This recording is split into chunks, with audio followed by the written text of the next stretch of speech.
Bonjour à tous et bienvenue dans cette vidéo du 4 février, il est 16h04. Alors là, ici, je ne vais pas vous faire un commentaire marché sur les cryptos, je voudrais juste expliquer quelque chose, donc c'est une vidéo plutôt pédagogique, par rapport à l'analyse technique. J'ai eu plusieurs remarques de personnes qui me disent que je dis toujours que l'Ichimoku se suffit à lui-même, mais sur mes graphiques, on voit des fourchettes d'Andrews, on voit des extensions Fibo, on voit des trendlines, enfin on voit plein de choses autres que l'Ichimoku. Alors déjà, ces gens-là, s'ils lisaient mon livre, ils comprendraient pourquoi il y a ces droites, et surtout, ce n'est pas du tout incompatible. En plus, ce qu'il faut noter, c'est que ce que je rajoute par rapport à l'Ichimoku, c'est pour cadrer, pour expliquer, pour que les gens qui me lisent et qui ne comprennent pas encore Ichimoku comprennent quand même ce que je dis et l'analyse que je vais faire sur un actif, ils puissent la comprendre et que ça fasse sens pour eux, même s'ils ne connaissent pas Ichimoku. Ensuite, ce que je rajoute, ce ne sont pas, ça va dans la même lignée que l'Ichimoku. C'est-à-dire qu'Ichimoku, c'est un calcul de points moyens. Je ne reviens pas là-dessus, il y a des vidéos, vous pouvez trouver toutes les informations. Tout est calculé sur des points moyens, point haut, point bas, divisé par 2. Quand on rajoute des ratios Fibo, des extensions Fibo, d'ailleurs je ne rajoute jamais les retracements Fibo parce que justement on n'en a pas besoin avec Ichimoku. Je ne vais rajouter que les extensions Fibo pour avoir une idée où on pourrait aller avec les prix quand Ichimoku ne nous donne plus d'informations ou les informations ne sont pas suffisantes ou alors on a besoin de préciser ces informations. Donc les extensions Fibo c'est pareil, ce n'est pas calculé sur les prix, ce sont des ratios d'évolution de mouvement des prix, ce n'est pas un calcul sur les prix. La fourchette d'Andrews, ce ne sont que des droites de résistance ou support, hein, ce sont des canaux en fait de trendline, voilà, de droites de tendance, c'est tout. Et les droites de tendance, c'est important, comme vous avez pu le constater sur tous mes tweets, quelquefois ça bloque la lagging span. Et la droite de tendance, c'est la base dans l'analyse technique, puisque ça va matérialiser des points hauts, une suite de points hauts ou une suite de points bas. Donc on va revenir à la théorie de dos, selon laquelle une tendance haussière, ce sont des points hauts de plus en plus hauts et des points bas de plus en plus bas. Et une tendance baissière, ce sont des points hauts de plus en plus bas et des points bas de plus en plus bas. Donc en fait, quand on va mettre ces droites de tendance, c'est juste pour voir que j'ai bien des points hauts de plus en plus bas, par exemple dans une tendance baissière, comme vous pouvez voir à l'écran. Hein, si je vous mets une droite ici qui descend, voici une droite de tendance, on prend les points hauts les plus significatifs, les deux premiers points hauts les plus significatifs, et voilà ma droite de tendance. Est-ce que cette droite-là, par exemple, elle m'intéresse dans l'immédiat? Non, donc elle n'a pas besoin d'être sur mon écran. Pour le moment, l'Ichimoku suffit. Alors, pourquoi je dis que l'Ichimoku se suffit à lui seul et je persiste et signe dans cette idée? Parce que quand vous mettez Ichimoku, vous avez vraiment toutes les informations. Donc là, je vous renvoie pareil à tout ce que j'ai pu dire déjà auparavant. Vous avez toutes les informations. Ici, nous avons le Bitcoin en journalier. J'ai projeté la Kijun mensuelle et la Kijun hebdomadaire, et vous avez l'unité daily sur laquelle je suis avec le nuage, la Kijun, la Tenkan. Donc mes prix ont franchi le triple niveau, on va dire, de Kijun mensuel, hein, puisque le niveau le plus bas est ici, donc vous voyez par rapport aux mèches, on est même descendu un peu plus bas. Donc pour le moment, ça a fait support. Est-ce que ça va continuer? On n'en sait rien, mais pour le moment, ça a fait support. Donc j'ai déjà cette information-là. Je sais que j'ai un gros support ici, parce que ça s'appelle Kijun mensuel. Ensuite, là, pour le moment, les prix sont coincés entre deux niveaux, cette Kijun mensuelle ici et la Kijun journalière qui est ici. Alors on peut dire qu'ici on a une sorte de range entre les deux. Donc ça va être aussi la force de l'Ichimoku, c'est-à-dire que ça va nous délimiter tout seul les ranges. Il suffit de regarder, et ben mes prix sont en train de naviguer entre ces deux niveaux, et tant qu'ils ne sortent pas de ces deux niveaux, soit par le haut, soit par le bas, il n'y a pas d'impulsion. C'est pour ça que l'envolée dont parlait Bloomberg ou Reuters ou je ne sais plus quoi ce matin, il fallait prendre ça relativement avec des pincettes. Là pour le moment ça a l'air de vouloir monter un peu plus, mais tant qu'on ne franchira pas cette Kijun journalière, il n'y aura pas de hausse. Maintenant, si on la franchit, il y aura de la hausse puisque c'est libre, on peut monter. La lagging span, elle est libre, elle peut encore monter jusqu'ici. Donc, je vais aller chercher le niveau suivant. Le niveau suivant d'objectif, il peut se situer à peu près par ici, vers les 42 565. Et à chaque fois, je vais faire comme ça.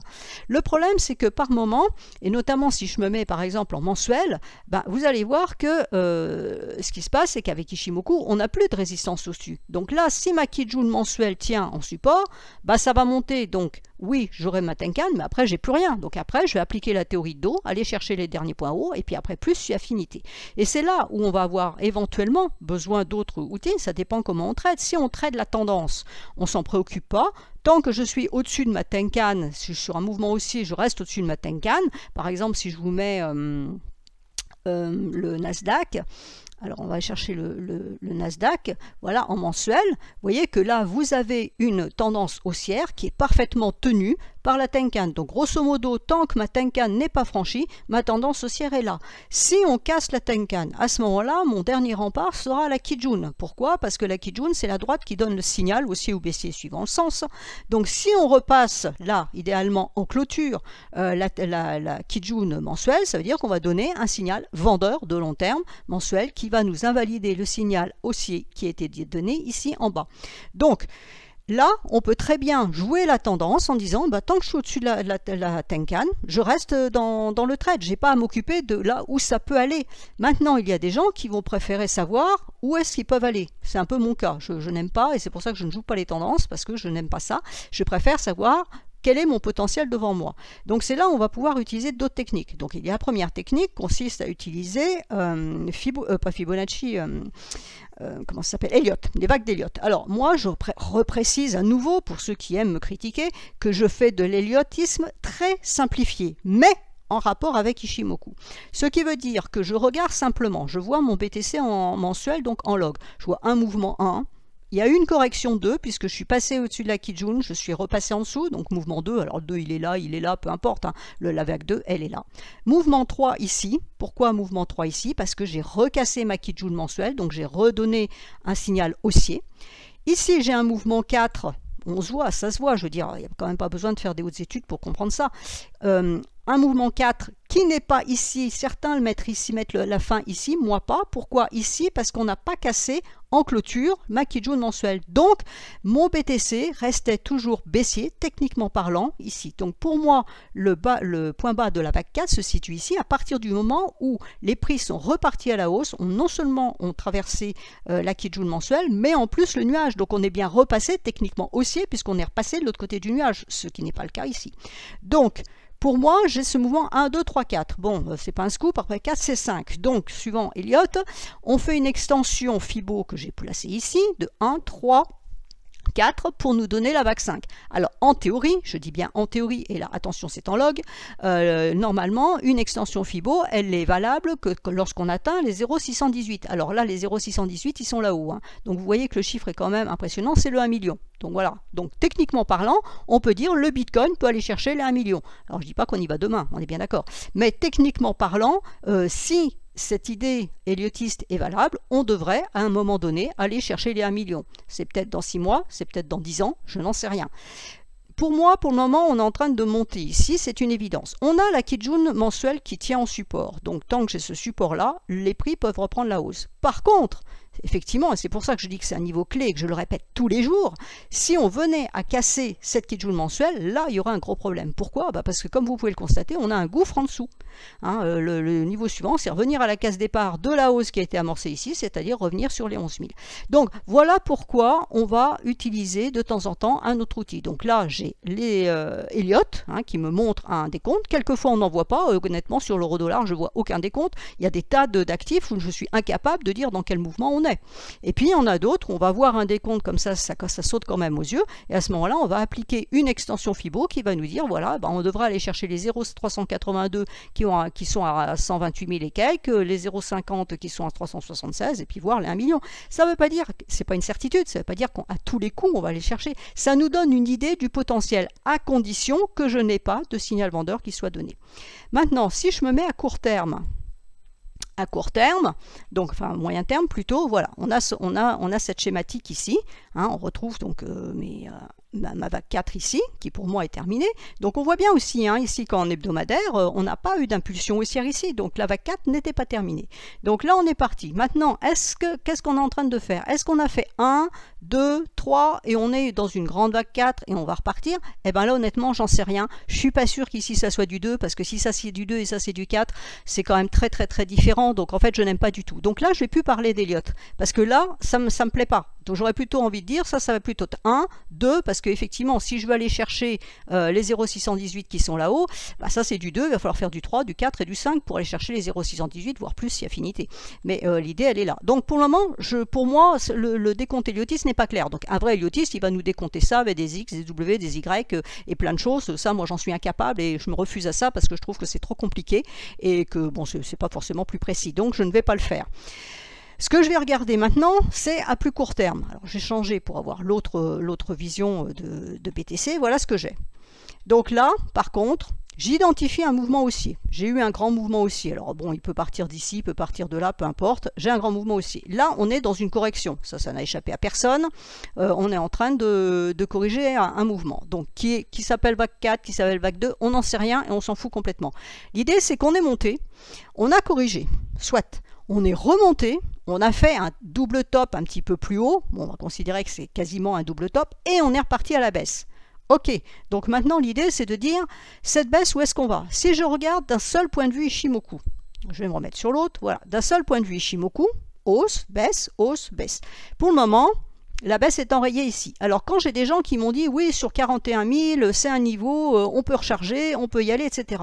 Bon, bah 41 000, moi j'avais dit à certaines personnes, j'ai dit non, moi 41 000, je ne reprendrai pas du Bitcoin tout de suite. J'attendrai parce que on a ce niveau-là qui est en dessous et qui était très fort, c'est une Kijun mensuelle, c'est un attrait, plus ici une SSB sur le nuage. Donc on avait deux points d'aimant qui étaient extrêmement forts. Donc la probabilité qu'on aille chercher ce point bas-là était extrêmement forte. Donc dire je reprends du Bitcoin ici à 41 000 parce que j'ai décrété que c'était un support, parce que c'est pas du tout ce que dit le marché hein, en fait, c'était voilà, c'était anticipé, je pense qu'il y en a plus d'un qui s'en est mordu les doigts. Donc on a cassé ici, on a vendu, ça a racheté, ça a validé, et là on a eu un nouveau signal vendeur. Donc on a eu deux signaux vendeurs en hebdomadaire, confirmé par la lagging span ici qui a cassé. Donc cette bougie-là était clairement vendeuse, validée par ici. On est rentré dans le nuage. Donc vous avez un signal vendeur ici et vous rentrez dans le nuage. Pourquoi voulez-vous acheter cet actif? La bougie ici, la petite bougie ici de la semaine du 10 janvier, elle était toute petite, elle a fait un point bas plus bas. Donc pour la théorie de dos, on est toujours baissier et on a fait un point haut plus bas. Donc on reste baissier. Et la bougie bleue ici n'a même pas retracé avec son corps la moitié du corps de la bougie précédente. Donc clairement, ce n'était pas haussier. Donc là, il n'y avait aucun achat à faire. Et même s'il y avait eu de l'achat à faire, votre objectif, il était là, à 46, il n'y avait rien d'autre.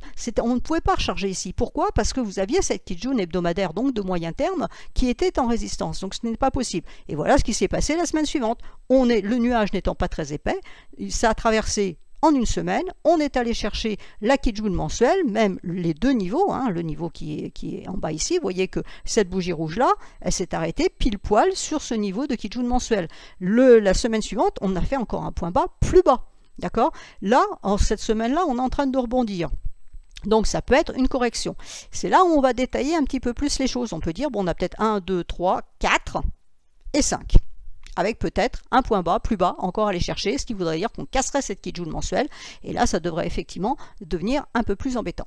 Donc, pour revenir à l'histoire des extensions Fibo et autre chose, là on voit, on a fait donc ce mouvement-là, on fait un mouvement et on repart. Donc l'idée c'est de dire où est-ce qu'on pourrait aller. Donc moi j'ai un mouvement A, B, C, c'est pas de l'Elliott ça, c'est juste une correction en ABC, c'est tout, ça va pas chercher plus loin. Et donc, si je mets mon extension Fibo, voici ce que ça donne. L'extension Fibo, elle me donne le point A, la vague B et la vague C.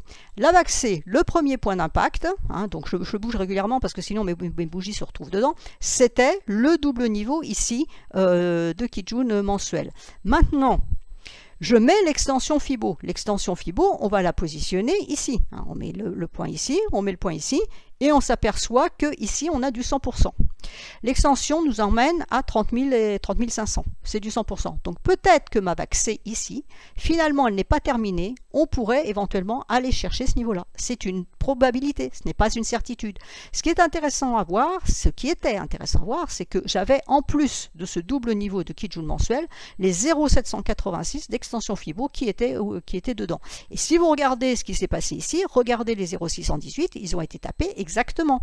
D'accord? Donc l'extension Fibo a très bien fonctionné. Est-ce que ça va aller plus loin? Pour le moment, on n'en sait rien. Donc, on essaye d'affiner les choses pour dire, est-ce que là, ça a l'air de vouloir rebondir? J'ai une sorte de marteau, j'ai donc une bougie bleue la semaine dernière, j'ai encore une bougie bleue au-dessus. Donc, si je me contente uniquement d'Ichimoku, ce que je peux dire, c'est, bon, ben voilà, une bougie bleue, une autre bougie bleue, avec une troisième bleue, donc la semaine prochaine, on pourrait aller chercher le haut du nuage. J'ai la Tenkan qui va venir repousser ici les prix, qui va venir les freiner. Ma lagging span a du mal cette semaine. Hein, pour monter, ça va être un petit peu compliqué, parce que, ben voilà, elle a une bougie au-dessus de la tête. Par contre, la semaine prochaine, elle est libre. Elle peut monter, les semaines suivantes, elle peut monter. Donc, l'idée, ça va être de dire, c'est libre ici, on peut revenir ici sur les 47 700, mais est-ce que mes prix, eux, vont arriver à sortir du nuage et éventuellement à casser la Tenkan? Bon, je n'en sais rien. Je vois quelque chose ici, une impulsion, latéralisation, impulsion, possible correction en 3 bougies. Est-ce que ce sera plus qu'une correction, c'est-à-dire que c'est une fin? On est allé chercher un niveau clé mensuel et on repart à la hausse, ou est-ce qu'au contraire, ça va être une deuxième correction pour repartir à la baisse? Et donc c'est là où on peut faire une autre hypothèse. Donc là, je redescends et je change d'écran. En journalier, si ça veut bien, voilà. Donc en journalier, voilà l'hypothèse. Dire, on est toujours dans cette vague C. Ça peut être une vague en 5 mouvements. Donc j'ai fait un mouvement 1 ici, un mouvement 2 ici, un mouvement 3 ici, un mouvement 4 qui soit était terminé ici, donc on va voir la clôture du jour déjà et la clôture de la semaine. Si jamais cette Kijun journalière résiste, on n'arrive pas à la sortir, à la casser, à ce moment-là, on pourra considérer que la vague 4, elle n'est pas ici, mais elle est ici. Pour le moment, je n'en sais rien, je ne sais pas où elle est cette vague 4. Elle peut être là ou elle peut être là. Pourquoi je l'ai mise ici? Parce que là, pour le moment, on est en train de casser, la Kijun. Donc, il y a une probabilité qu'effectivement, on revienne chercher ce niveau. Et ce niveau, pourquoi il est intéressant? Parce qu'ici, j'ai la lagging span qui va rencontrer des prix. Alors, tout dépend quand ça va se produire. Si ça se produit dans les 2 jours prochains, c'est parfait parce qu'on a des petites bougies, donc ça peut passer. Après, ça va être un petit peu plus compliqué parce qu'on va avoir un mur de bougies. Et puis parce que ce sont les 0,618 de l'extension que j'avais placée. Donc c'est un point idéal. Maintenant, ce qui est idéal, c'est pas forcément ce que le marché va faire, on est bien d'accord. Donc tout ça, ce ne sont que des hypothèses, des vues, des choses pour nous guider. Donc moi, je veux dire, ok, je casse ma Kijun, donc je regarde d'abord mon Ishimoku. Ça veut dire, je casse ma Kijun, où est-ce que je peux aller? Alors déjà, j'attendrai que la cassure soit validée, parce qu'on peut très bien casser aujourd'hui. Il y avait le NFP, voilà, bon, un petit peu d'euphorie. Ça peut très bien retomber comme un soufflet ce week-end et on peut repartir en dessous. D'accord? Donc, on va déjà attendre la clôture. Si cette clôture est positive, ça veut dire qu'on va valider ce mouvement-là. Ça veut dire que ma correction ici, ma vague 4 ici, n'est pas terminée. Et elle ira jusqu'ici. Et sur ce niveau-là, on verra ce qui se passe. Est-ce qu'on poursuit?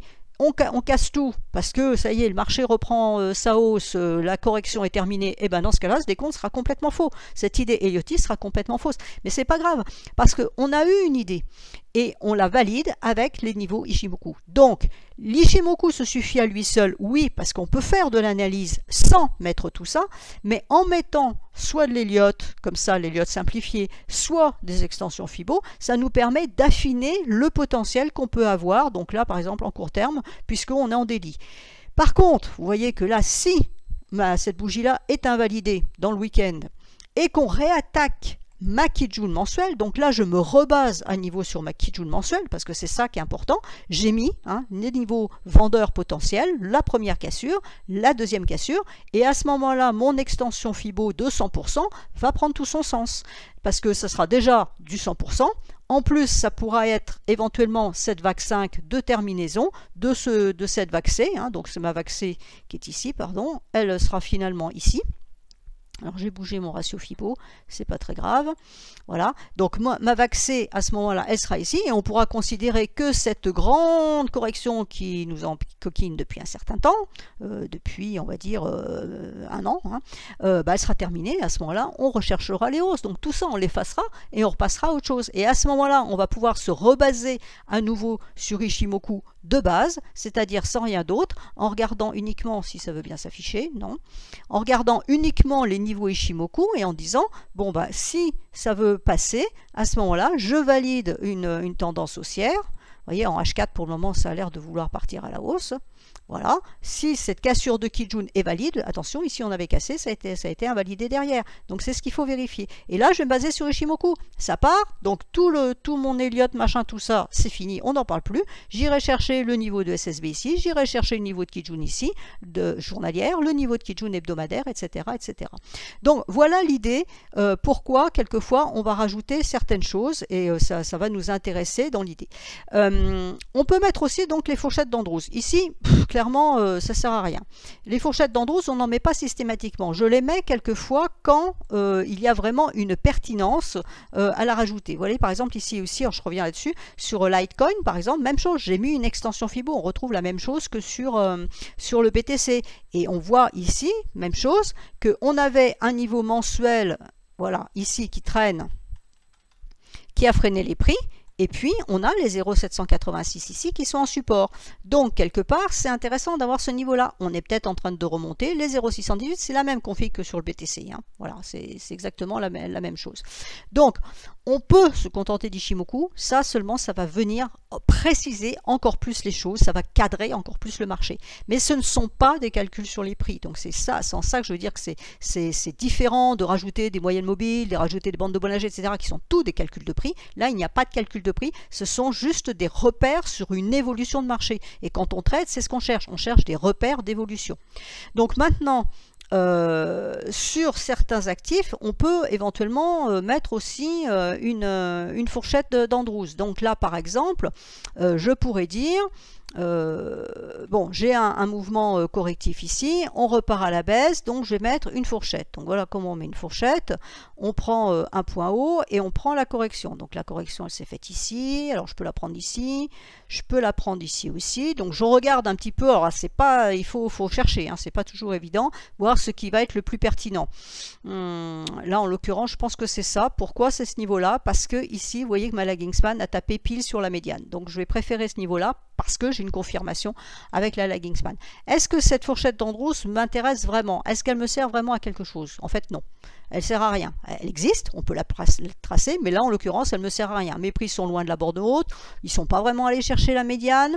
Bon, là, il y a la médiane intermédiaire, mais en même temps, j'ai ici une SSB qui est juste de l'autre côté, j'ai ce niveau-là qui est ici, donc ça ne sert à rien. Donc, on ne va pas les tracer systématiquement, on va tracer une fourchette d'Andrews, pardon, uniquement quand il y a vraiment un intérêt pertinent, quand on a un canal, on a vraiment quelque chose de tangible. Alors, je vais remettre, par exemple, l'euro-dollar. Voilà, sur mon euro-dollar, là j'ai tout. Alors là, c'est vraiment le genre de graphique que je déteste, et c'est là où les gens m'ont dit, oui, ben là ça commence à devenir compliqué, Ichimoku ne sert plus à grand chose. Donc c'est suite à ce graphique-là. Donc là, effectivement, c'est ce qu'on pourrait dire. Pourquoi? Parce que j'ai à la fois de l'Elliott, hein, où j'ai identifié un mouvement 1 qui baisse, un mouvement 2 qui remonte, et là je pars du principe qu'on est dans un mouvement 3 qui descend. Bon, en même temps, c'est pas tout à fait idiot, hein, d'accord? Donc d'un point de vue Ichimoku, ça fait sens. On est passé en dessous du nuage, on est repassé au-dessus du nuage, et maintenant on est sous le nuage. Puis là, on essaye quelque chose. Maintenant, ce mouvement baissier, Elliott, je le découpe en plusieurs vagues. Donc là, j'ai une vague 1, une vague 2, on est allé chercher le nuage, même chose, on a repassé la Kijun. Une vague 3, on est descendu. La vague 4, on est repassé au-dessus de la Kijun, donc pour le moment, c'est parfait. La garde là m'a bien aidé parce que ma vague 4 que j'avais fini ici et je partais pour une vague 5, le discours de la garde a dit non, on va remonter un petit coup. Donc la question est, est-ce que ici on fait un double top? Parce que ici j'ai ma Kijun mensuelle, donc en fait c'est ça mon repère pour le moment. C'est je dis ok, même quand je suis sorti ici, il fallait que je fasse attention parce que j'avais cette Kijun mensuelle qui pouvait freiner mes prix, et effectivement c'est bien ce qui s'est passé. Et là à nouveau, bah voilà, on est allé chercher la Kijun mensuelle, hein, donc la garde hier et puis aujourd'hui le NFP, et puis on repasse en dessous, on réintègre le nuage. Donc pour le moment on a un potentiel double top. Maintenant on est vendredi, peut-être que lundi on sera là-haut, hein, j'en sais strictement rien, mais là on va dire si on clôture ce soir sous cette forme là, on aurait effectivement un potentiel double top. Ça veut dire que ma vague 4 que j'avais identifiée comme étant terminée ici, eh ben non, elle n'était pas terminée ici, elle sera peut-être terminée ici. Maintenant, si mes prix cassent tout ça, mes niveaux Ichimoku, ma vague 4, elle est caduque, parce que on va s'arrêter là. Hein. Donc soit ça sera 3, et puis on repart pour faire de la hausse sur l'euro-dollar. Après, on va mettre du fondamental derrière, on y croit pas, c'est un autre problème. Mais on peut dire, ou soit le décompte est complètement faux, je me suis planté quelque part, peut-être que 3 c'était ici, voilà, j'en sais rien. Parce que Elliott, c'est pas de la science précise, hein, contrairement à ce que certains disent, ça peut être n'importe quoi. Donc, pour le moment, c'est cette idée-là. Si c'est bien valide, si cette idée-là marche, si finalement ma vague 4 est là sur un double top, on va faire une vague 5 et on va descendre. Donc là, mon extension Fibo pourrait nous amener jusqu'à ce niveau-là, c'est-à-dire sur le niveau des 1,08, qui correspond en même temps à une trendline ici support. Alors, est-ce qu'elle est en mensuel ou en hebdomadaire? On la voit en hebdomadaire. Hein, voilà la trendline support. Donc, vous voyez, quand je mets ça en hebdomadaire, ça fait un peu sens. On peut avoir une vague 5 qui descend ici. Alors, elle commence à être un peu longue. Donc, ça me plaît moyennement, je dois l'avouer. C'est pour ça que je ne m'accroche pas à ça. Ça me donne une idée, mais je ne vais pas m'y accrocher en disant ouais, c'est bon, c'est un double top, je vends et je vais chercher les 1,08. Je trouve que ça va être un peu grand, mais à la limite, why not? C'est pas improbable. Tant que la vague 3 n'est pas la vague la plus petite, c'est une possibilité. Et puis enfin, la dernière chose qu'il y a sur ce graphique, c'est effectivement le canal baissier, hein, qui est ici, qui est une fourchette d'Andrews, donc qui est positionné exactement de la même manière que les extensions Fibo. Donc on a ce canal, et vous voyez que là c'est quand même assez précis, ça sert à quelque chose, parce que là on est allé chercher la médiane, on rebondit, on a ici, on le voit bien en journalier, on voit qu'on est remonté chercher le haut de la fourchette ici, la Kijun mensuelle ici, donc éventuellement ça me détermine la vague 4 qui est ici, donc pour le positionnement mon extension Fibo. Donc là effectivement ça me donne quelque chose d'intéressant. Vous voyez qu'on est allé chercher ça, ici c'est la médiane qui a été travaillée, là on a la médiane intermédiaire qui a fait support, on a enfoncé, on est allé chercher la médiane principale, là même chose, on a travaillé cette médiane, là même chose, la médiane a fait résistance, là la lagging span joue avec la médiane principale, donc oui ça m'apporte quelque chose. Maintenant, est-ce que je peux m'en passer? Oui, je peux m'en passer aussi. Si je mets l'euro-dollar de façon pure, sans tout le tralala que vous venez de voir, eh ben voilà, je vais dire quoi? Je vais dire, j'ai une tendance baissière, bah oui, je suis sous le nuage, donc je suis en tendance baissière. Tant que ma Kijun retient mes prix, eh ben, je reste en tendance baissière. Là, on a eu une fausse alerte, hein, on est reparti dans le sens. Là, on est allé chercher le nuage, la SSB a fait résistance, on est descendu plus bas, on remonte, a priori, la SSB semble vouloir faire résistance. J'ai une double résistance au-dessus avec la Kijun mensuelle plus la Kijun hebdomadaire, donc j'ai bien double résistance au-dessus. Voilà, ça me suffit. Je ne suis pas obligé d'aller mettre tout ça. Et je peux dire, c'est simple, hein, si ça résiste et qu'on repart à la baisse, ça sera de la vente. À partir du moment où je repasserai sous le nuage, où ma lagging span repassera sous les prix et là sous le niveau de Kijun. Voilà, maintenant mes prix repartent à la baisse. Je vais dire, attention, ici j'ai de la faiblesse. On peut repartir à la baisse, revenir chercher les 1,11 et puis on latéralise et puis pouf, on repasse par ici et puis il y aura toujours ces deux niveaux à casser. Donc ça peut suffire aussi. On n'est pas obligé de faire tout le tralala. Ce que je vais mettre, c'est vraiment voilà, pour affiner les choses, pour avoir un guide. Mais ce que je veux dire par là, c'est que dans les décisions, soit d'investissement, soit de trading, je vais d'abord regarder mes niveaux Ishimoku. Et je vais dire, ok, j'ai eu 2 Kijun ici d'importance, j'ai une SSB d'importance, c'est ça qui va prévaloir sur une borne haute de fourchette d'Andrews, ou un ratio Fibo, ou une vague 4 potentielle, etc. Voilà, donc ça c'était pour vous expliquer que Ishimoku peut se lire tout seul. Ce qui est par contre important, enfin moi c'est ce que je considère, hein, de mon expérience, c'est d'avoir effectivement les projections de certains niveaux. Parce que là, effectivement, on voit tout de suite la SSB, on voit ces deux niveaux en résistance, on comprend que pour monter, il va falloir de l'impulsion, c'est-à-dire qu'en l'occurrence, il va falloir que le dollar chute, ou alors que l'euro pousse très fort. Il a poussé très fort avec la garde, mais s'est arrêté sur un niveau clé, il n'est pas allé plus haut. Et là, pour le moment, a priori, la hausse c'est terminé, quoi. La garde, ça y est, hop, poubelle, on passe à autre chose. Donc, voilà. L'idée principale, c'est Ishimoku se suffit à lui-même, je persiste et je signe.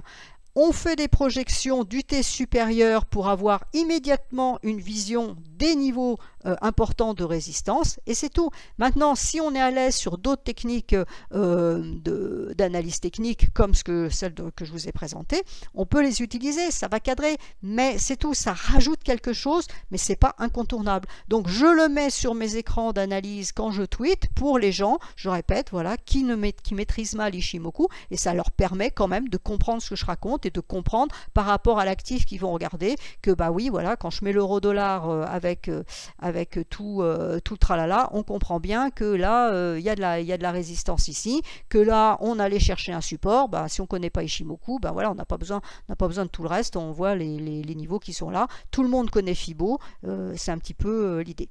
Voilà, j'espère que cela vous aura éclairci les idées et que vous aurez mieux compris ma façon de travailler. Voilà. Je vous remercie pour votre attention.